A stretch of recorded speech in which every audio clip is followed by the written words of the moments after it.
El ser humano ha sido afligido por enfermedades causadas por infecciones tanto de bacterias como de virus y de parásitos desde épocas inmemoriales.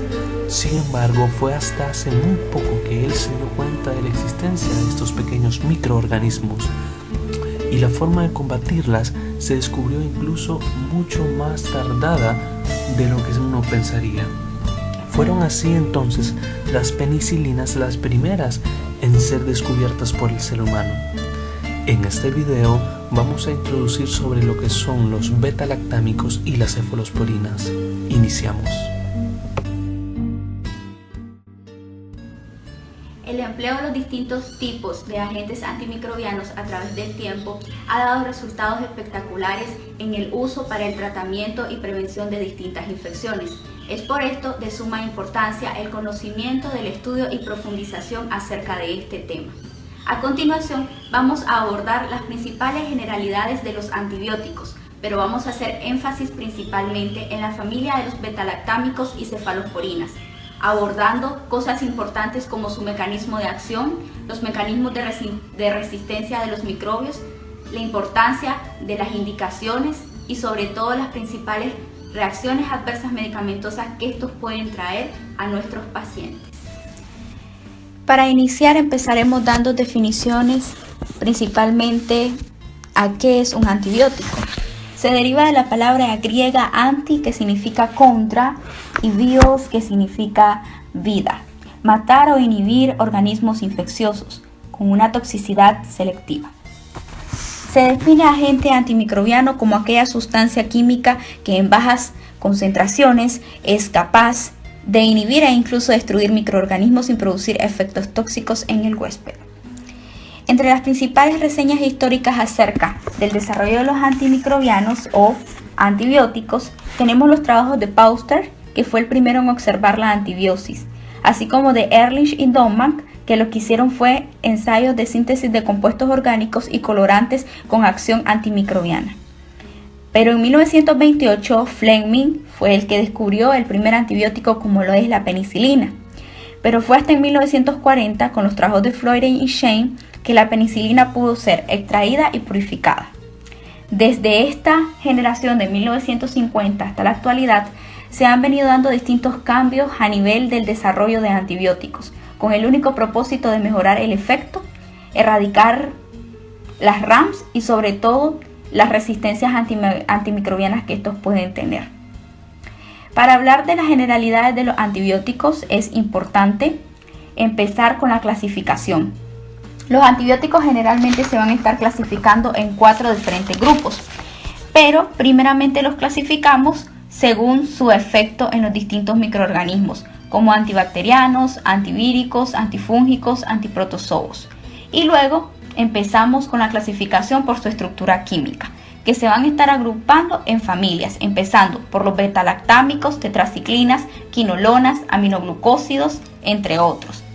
Luego por su espectro de acción, entre el mayor espectro a menor espectro, empezando del mayor espectro como las tetraciclinas y cloranfenicol, que tienen amplitud a distintas especies, y menor espectro aquellos como los glucopéptidos, que limitan la especie de acción.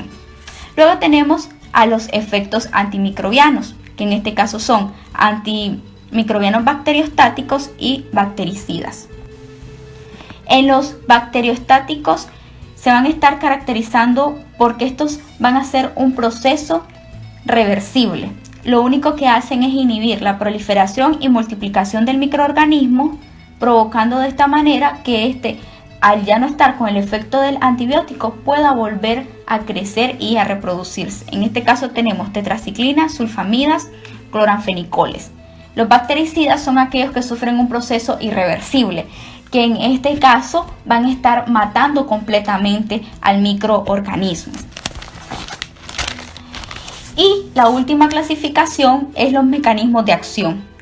Generalmente es importante hablar del mecanismo de acción porque el antibiótico va a tener una diana a nivel de la bacteria o el microorganismo para actuar, empezando por los antimicrobianos inhibidores de pared celular, que más que todo van a ser bactericidas, como fosfomicinas, glucopéptidos, beta-lactámicos, entre otros, que se van a estar actuando a nivel de la inhibición de la síntesis de la pared celular, en todos estos procesos que conllevan a que ésta se forme.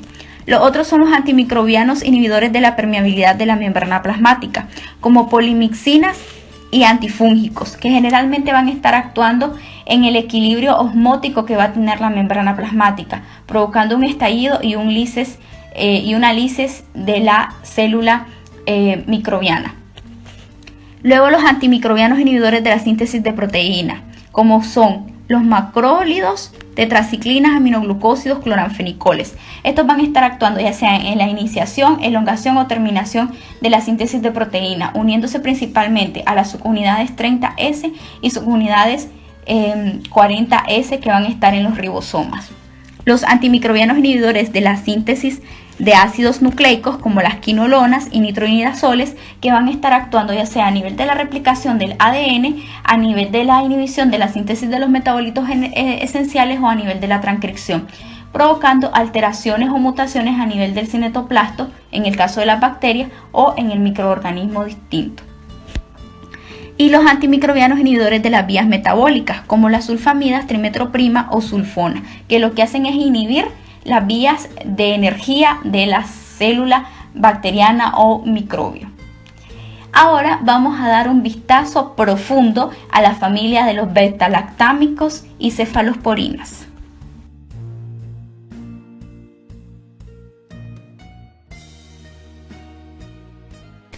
Teniendo ya en cuenta las generalidades de los antibióticos y un vistazo general de todos estos, vamos a ver la clasificación de las penicilinas y las cefalosporinas para poder conocerlas mejor. Allá vamos.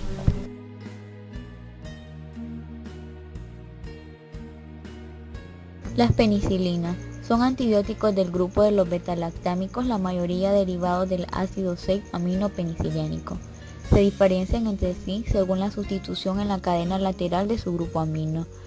Cumplen como mecanismo de acción la inhibición selectiva de los diferentes pasos de la síntesis del péptidoglicano, una sustancia que les confiere forma, rigidez y estabilidad a la membrana celular de casi todas las bacterias de implicación médica, a excepción de los micoplasmas.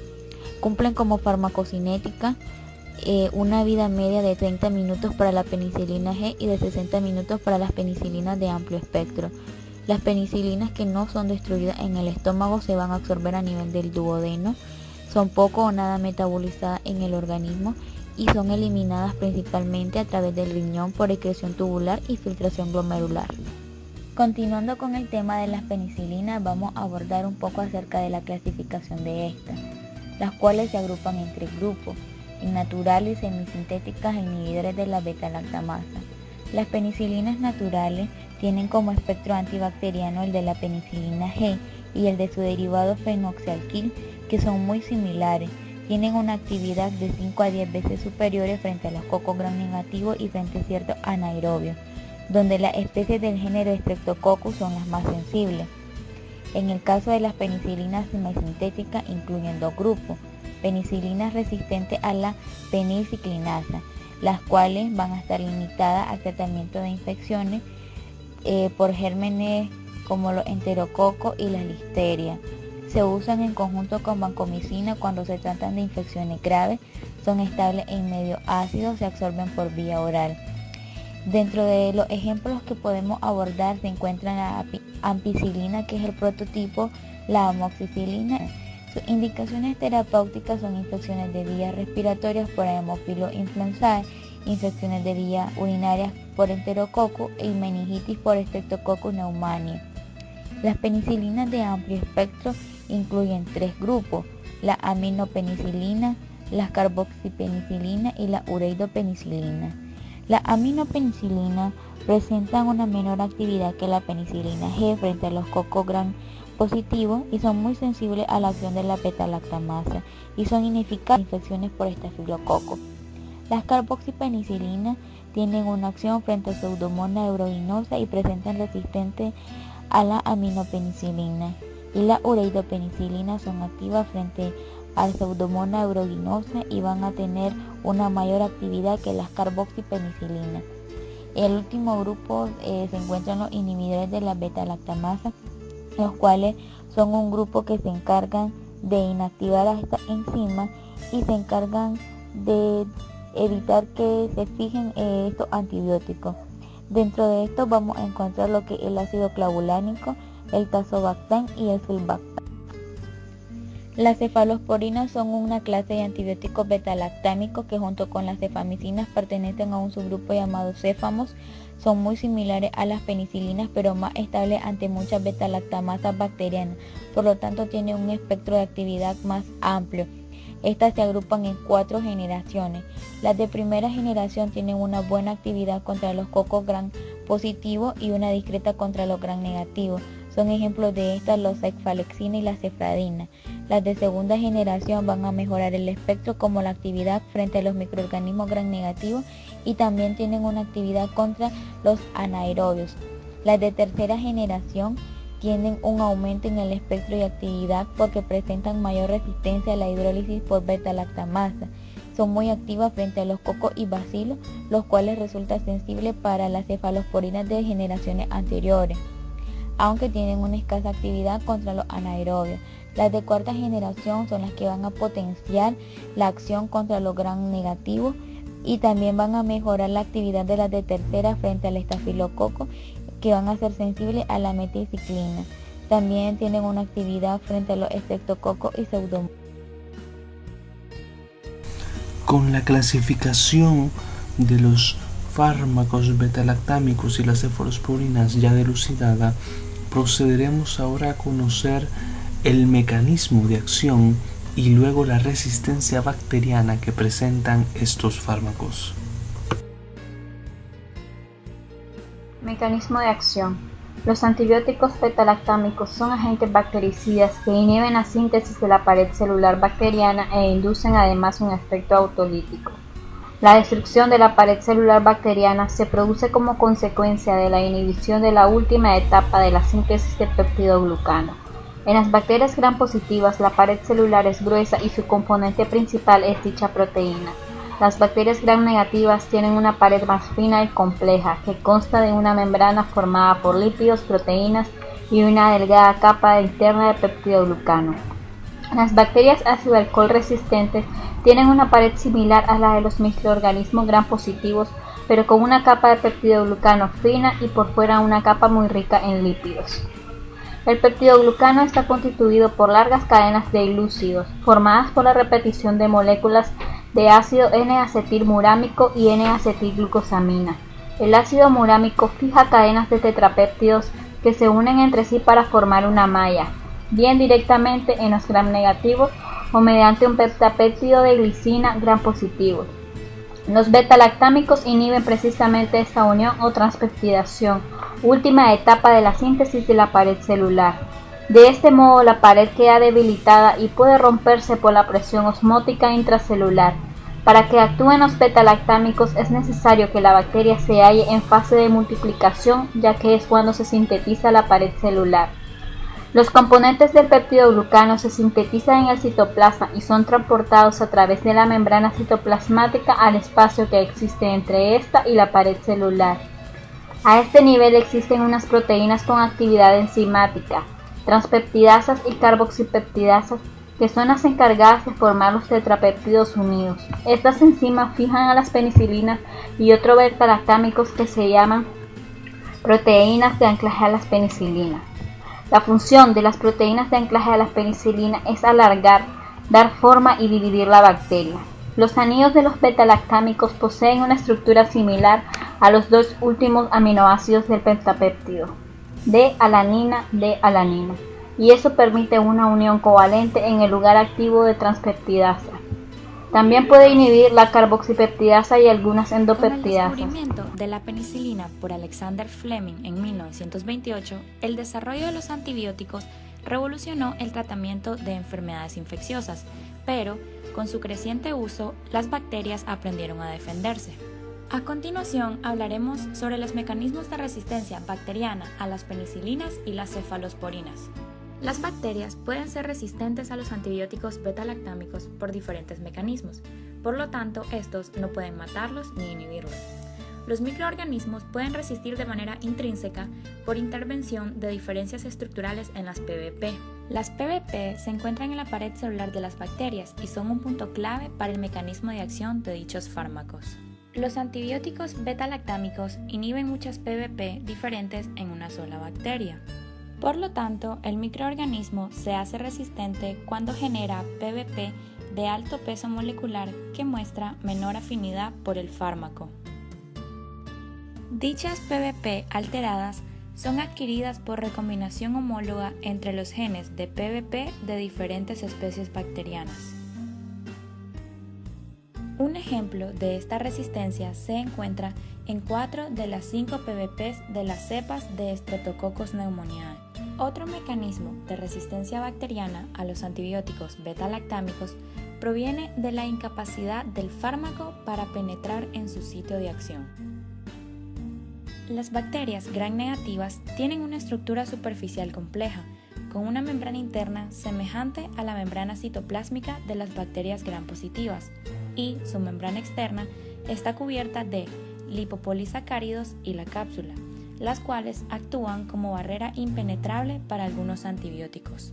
Las bombas de expulsión activas constituyen otro mecanismo de resistencia en el cual expulsan al antibiótico de su sitio de acción antes de que actúe, mecanismo que es ocupado por Pseudomonas aeruginosa, Escherichia coli y Neisseria gonorrhoeae.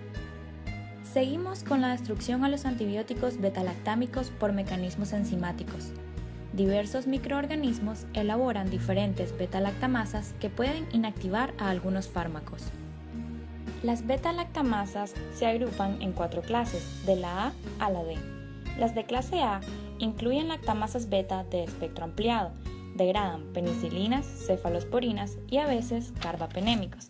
Las beta-lactamasas de clase B son enzimas que dependen del zinc y destruyen todos los beta-lactámicos excepto el astronam. Las lactamasas beta de clase C son activas contra cefalosporinas y las de clase D degradan la cloxacilina.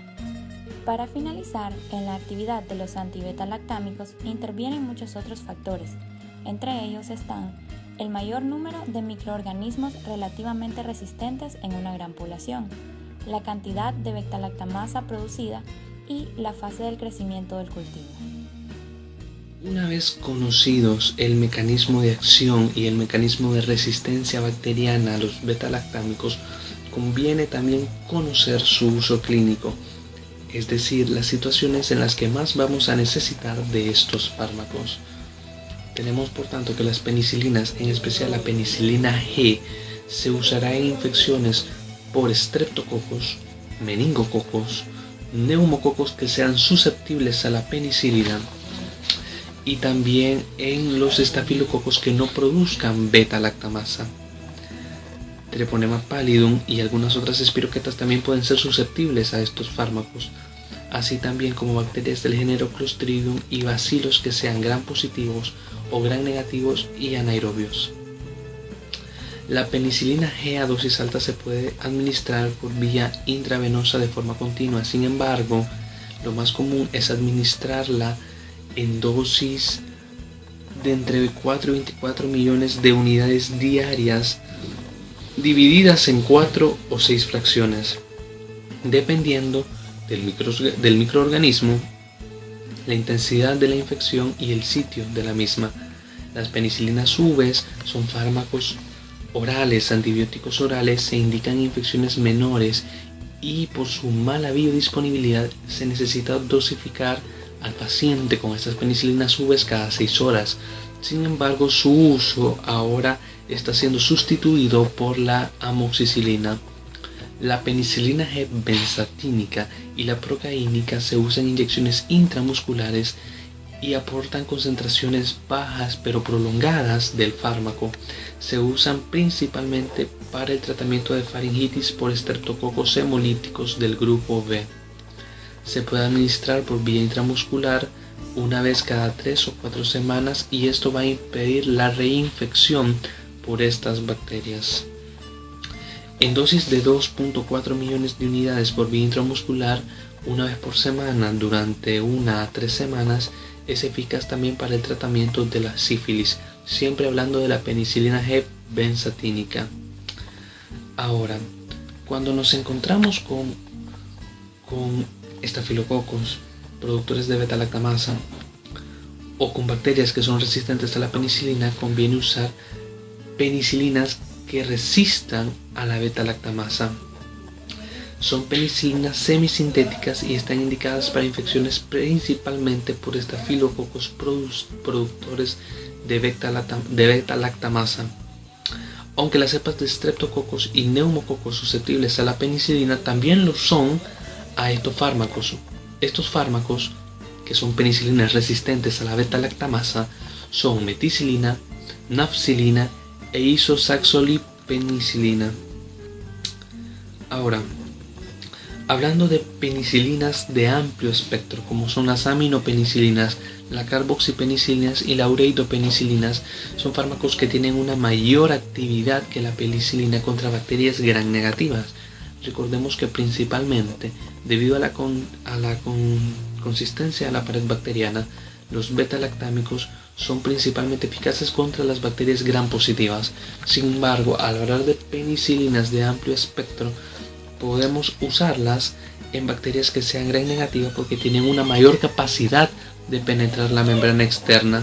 Al igual que la penicilina G, son inactivadas por muchas beta-lactamasas y es algo a tomar en cuenta. Ahora, para la parte final de este video, vamos a hablar sobre las reacciones farmacocinéticas que tienen los beta-lactámicos, para luego hablar sobre las principales RAM y finalizar con las indicaciones terapéuticas y las interacciones. Continuamos.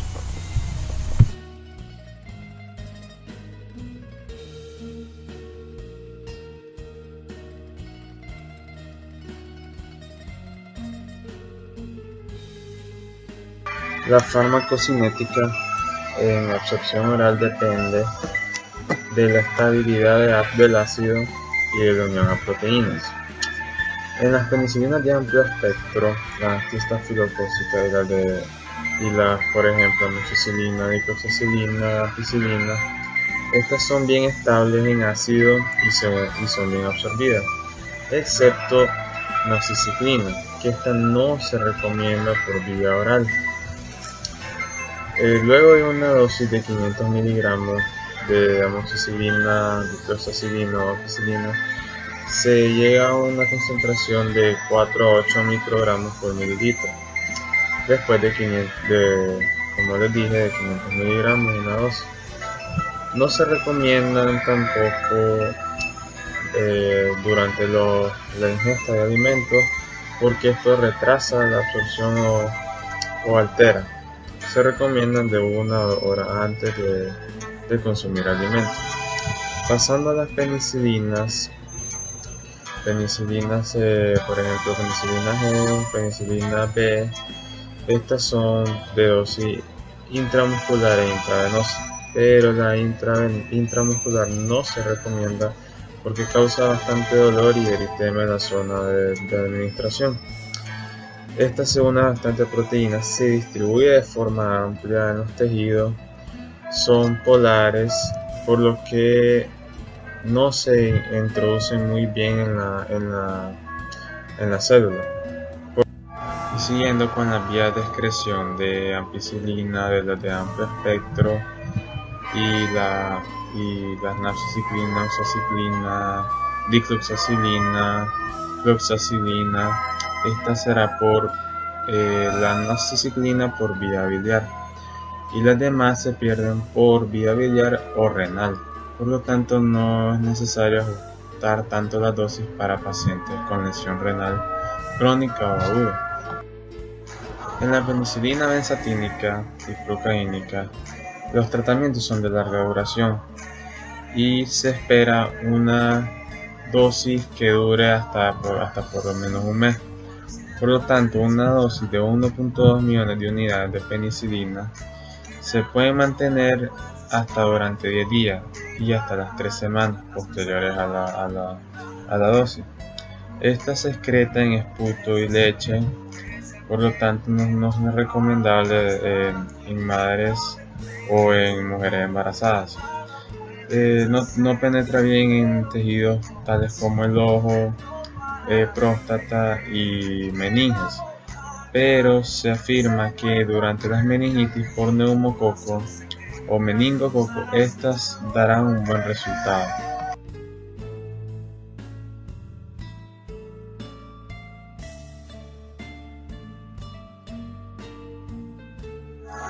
Bueno, como les decía, la penicilina B y G son moléculas polares.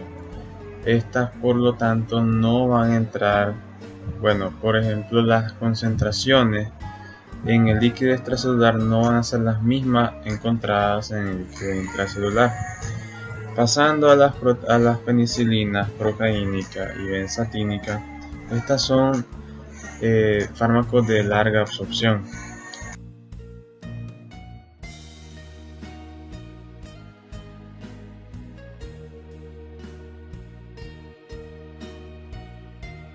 Bueno, siguiendo hablando de las penicilinas, su modo de excreción es por la vía renal. El 10% es por filtración glomerular y el 90% por la secreción tubular. En la penicilina intravenosa, la semivida de esta será de 30 minutos.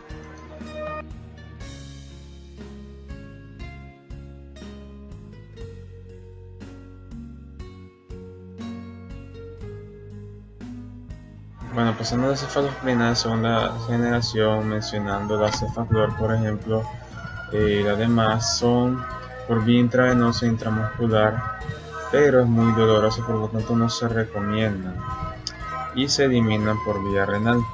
Luego tenemos la de tercera generación, que estas serán en vía intravenosa. Podemos tener una concentración de 60 a 140 microgramos por mililitro. Se penetra bien en los tejidos, excepto cefaperaxona y ceftriaxona, que estas van a ser por vía biliar.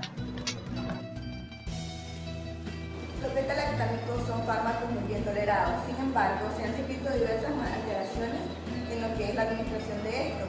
En la más frecuente aparece una hipersensibilidad que tiene una frecuencia del 0,7 al 4% en aquellos que reciben un tratamiento con penicilina y un 0,5 a un 4% de aquellos que reciben tratamiento con cefalosporina. En las manifestaciones que vamos a encontrar van a ser el exantema maculopapular, exantema urticariano, fiebre, vasculitis, enfermedad del suero y entre otras. ¿Por qué se produce esta reacción? Se da al romperse el anhilo beta-lactámico, en el cual se libera un anteno o determinante antigénico. Según la capacidad que tenga este de generar los antígenos, van a dividirse en dos: los mayores derivados del peniciloid y los menores derivados de la propia molécula del fármaco o el penicilato. Estos van a funcionar como estimulantes o si no, desencadenantes de lo que es la reacción anafiláctica. En el tratamiento de penicilina se van a definir 4 tipos de reacciones de hipersensibilidad. La inmediata, que va a ser de 2 a 30 minutos, en la cual se va a dar urticaria, angioedema, se va a dar hipotensión y choque circulatorio. Van a haber cuerpos que vamos a encontrar de lo que es inmunoglobulina E y antígenos de lo que es menores, la concentración de los menores. En la acelerada, esta es una de las clasificaciones, vamos a tener la de menor de 62 horas y va a haber lo que es urticaria, angioedema, fiebre, prurito, eritema, etc. Vamos a encontrar lo que son anticuerpos de inmunoglobulina E y de los antígenos de los menores. En la tardía, que va a ser mayor a 72 horas, vamos a tener el eritema morbilliforme, urticaria o prurito, y vamos a tener anticuerpos de inmunoglobulina M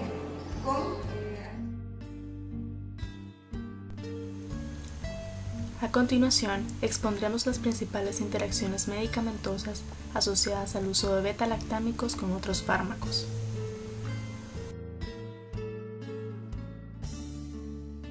En encontramos que cuando se administra ampicilina a pacientes en tratamiento con allopurinol, fármaco inhibidor de la xantina oxidasa utilizado en tratamiento de la gota, se puede asociar la aparición de exantema. Dosis elevadas de beta-lactámicos pueden interferir en la secreción tubular de metotrexato, fármaco con actividad antiproliferativa e inmunosupresora, propiciando así el incremento en sus concentraciones. La probenecida, la indometacina y el ácido acetilsalicílico pueden inhibir la secreción tubular de beta-lactámicos y prolongar su semivida.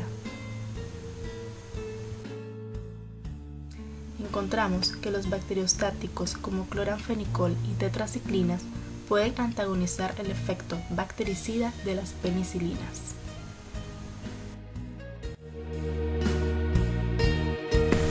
Como una conclusión puntual de lo ya expuesto en este video, tenemos que los antibióticos beta-lactámicos y cefalosporinas tienen un mecanismo de acción que radica en atacar la pared bacteriana de bacterias, valiendo la redundancia, principalmente gram positivas.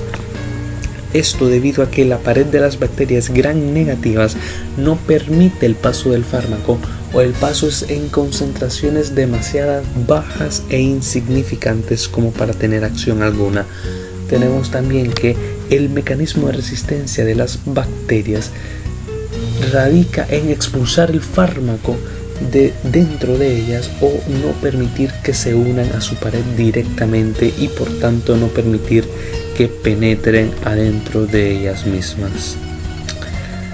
Este video fue realizado por el grupo 6 de medicina de tercer año, cuyo docente es el Dr. Rubén Mendoza, realizado por, en orden de aparición, Víctor Olivas, Priscila Gutiérrez, Génesis Dayana González, María Isabela Pavón Castro, Delfina Alanis Maya, Giancarlos Rodríguez, Melissa Rivera, Alejandro de Trinidad y Dulce Miranda.